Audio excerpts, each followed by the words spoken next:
Assalamualaikum warahmatullahi wabarakatuh. Nama saya Muhammad Fadila Arif, NIM 195900143.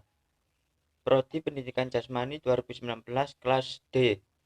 Di sini saya akan mempresentasikan PowerPoint model-model pembelajaran Penjas. 1. Strategi pendidikan jasmani dan ruang lingkup pendidikan jasmani. Pada dasarnya, dalam setiap proses pembelajaran, baik pembelajaran yang berbentuk formal maupun non-formal, pasti memiliki strategi, cara, metode, dan pendekatan yang berbeda-beda dalam menyampaikan sebuah materi pembelajaran, sehingga tercapainya sebuah tujuan yang telah direncanakan. Oleh karena itu, strategi sangat mendukung akan keberhasilan sebuah pendidikan. Maka dapat ditarik kesimpulan bahwa strategi adalah rencana langkah-langkah kegiatan yang akan dilakukan atau pedoman yang dijadikan sebuah acuan dalam proses pembelajaran, sehingga memudahkan baik bagi guru maupun peserta didik untuk mencapai tujuan dari pelaksanaan proses belajar mengajar. Adapun strategi pendidikan jasmani adalah sebagai berikut. Strategi algoritma. Strategi ini memiliki persiapan yang matang sebelum melaksanakan kegiatan belajar mengajar yang dilakukan di kelas maupun di luar kelas. Strategi ini biasanya membutuhkan waktu cukup lama atau tidak bisa dilakukan hanya satu kali pertemuan. Penerapan strategi ini biasanya pada permainan bola besar dan bola kecil yang memiliki bagian serta permainan-permainan lainnya. B. Strategi pengajaran interaktif merupakan strategi langsung, yaitu strategi pembelajaran yang disusun secara langsung ketika proses belajar mengajar dilakukan. Strategi ini biasanya dilakukan apabila sarana dan prasarana tidak ada atau tidak menunjang kegiatan pembelajaran, sehingga proses belajar mengajar sesuai dengan arahan guru dan siswa dijadikan sebagai objek, namun pada intinya tidak terlepas dari tujuan pembelajaran, yaitu mencapai kesehatan dan kebugaran jasmani. C. Strategi pembelajaran berpangkalan. Strategi pendidikan jasmani ini akan menyediakan suatu kerangka untuk pengalaman pembelajaran yang memuaskan seluruh peserta didik. Strategi ini dalam tatanan gaya mengajar serupa dengan gaya latihan. Guru biasanya sebagai motivator, pembimbing, pelatih, dan pengawas dalam kegiatan pembelajaran. D. Strategi pembelajaran bersama teman. Strategi yang mengalihkan tanggung jawab guru dalam fungsi pembelajaran kepada siswa. Strategi ini biasanya diterapkan dalam aktivitas seperti senam, pemanasan, dan sebagainya. Siswa biasanya dijadikan tutor di depan teman-temannya dalam melakukan pergerakan. Ruang lingkup pendidikan jasmani. Menurut BNSP tahun 2006 513, ruang lingkup mata pelajaran pendidikan jasmani, olahraga, dan kesehatan adalah sebagai berikut. 1.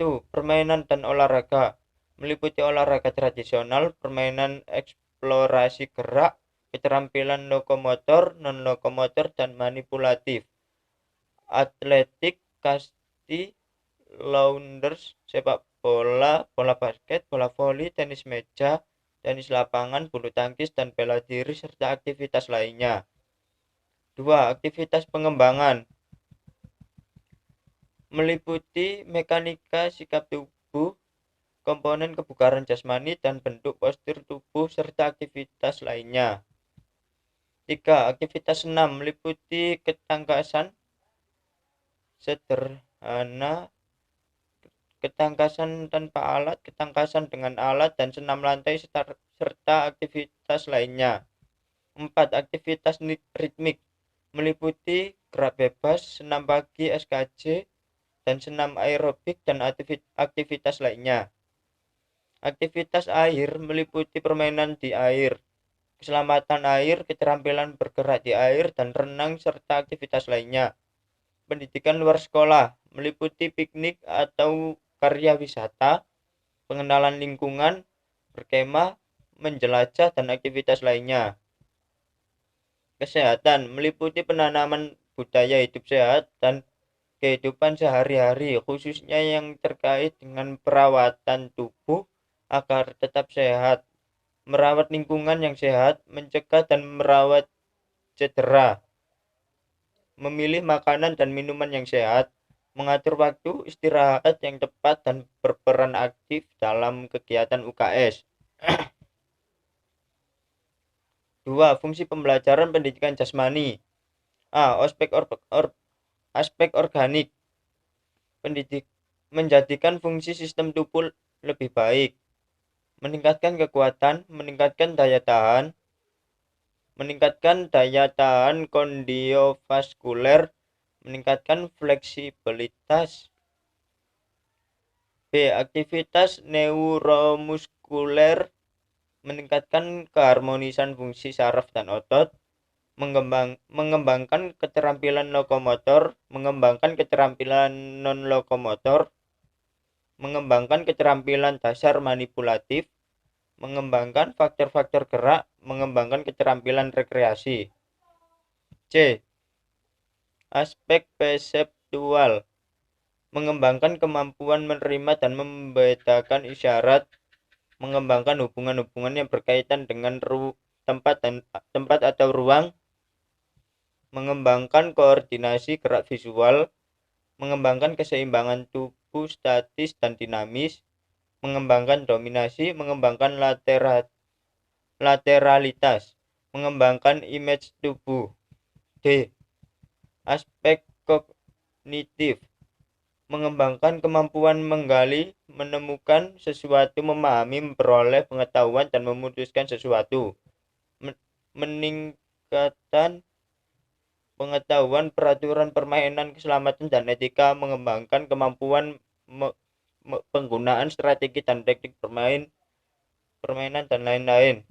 Aspek sosial, menyesuaikan diri dengan orang lain dan lingkungan, mengembangkan kemampuan membuat pertimbangan dan keputusan dalam situasi kelompok, belajar komunikasi dengan orang lain, dan seterusnya. Aspek emosional, mengembangkan respon sehat terhadap aktivitas jasmani, mengembangkan reaksi dan positif sebagai penonton,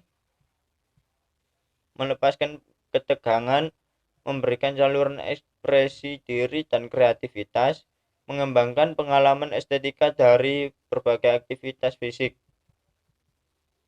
3. Perencanaan fasilitas dan persiapan mengajar. 1. Persiapan terhadap situasi, mencakup tempat, suasana, ruangan kelas, dan lain-lain. 2. Persiapan terhadap siswa yang akan dihadapi. Sebelum guru mengajar, ia harus mengetahui keadaan siswa tersebut. Atau dengan kata lain, guru harus membuat gambaran yang jelas mengenai keadaan siswa yang akan dihadapi. 3. Persiapan dalam tujuan umum pembelajaran, menyangkut tujuan belajar, apa yang akan dicapai oleh para siswa. 4. Persiapan tentang bahan pelajaran yang akan diajarkan. Dengan adanya pengetahuan yang akan dihadapkan kepada siswa, guru memiliki persiapan yang akan disampaikan kepada siswa dengan memperhatikan batas-batas, luas, dan urutan-urutan pengajaran yang diperlukan. Persiapan tentang metode pengajaran yang hendak digunakan, metode ceramah, metode tanya jawab, diskusi, demonstrasi, inquiry, dan lain-lain. 6. Persiapan dalam penggunaan alat-alat berharga, misalkan spidol, penghapus, alat-alat pelajaran, dan sebagainya. Persiapan dalam teknik evakuasi. Tujuan evakuasi adalah sampai sejauh mana daya serap siswa terhadap produk bahasan yang guru terapkan. Indikator keberhasilan pembelajaran pendidikan jasmani.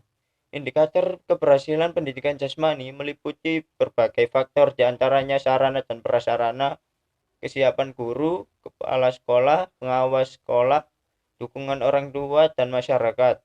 Indikator keberhasilan pembelajaran praktek pendidikan jasmani olahraga diarahkan pada penguasaan keterampilan teknik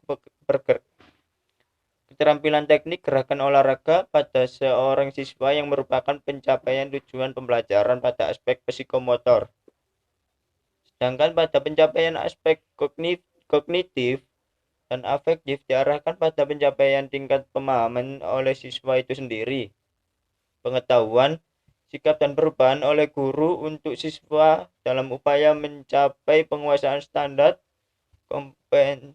kompetitif dan kompetitif dasar yang merupakan arah dan landasan untuk mengembangkan materi pokok kegiatan pembelajaran dan indikator pencapaian kompetensi.